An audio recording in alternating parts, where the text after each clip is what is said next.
Hello everyone. So recently we are seeing कि India has received an estimated $130 billion worth of remittances, which is highest ever for any country in the single year and which contributes almost 14% of the share in terms of global remittances inflow.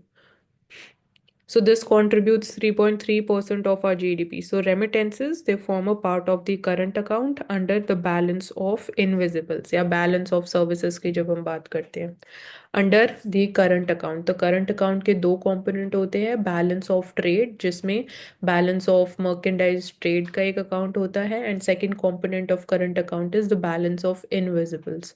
So remittances is a part of that.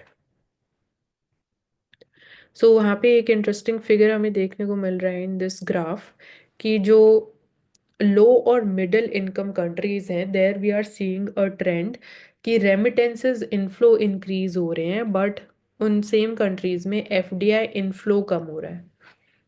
So we can say कि एक तरीके से जब हम brain drain की बात करते हैं तो if these low and middle income countries are able to stop और कंटेन डाउन कुछ हद तक, if they are able to regulate this brain drain because it is ultimately the diaspora of that particular country who are sending the remittances back to the home country.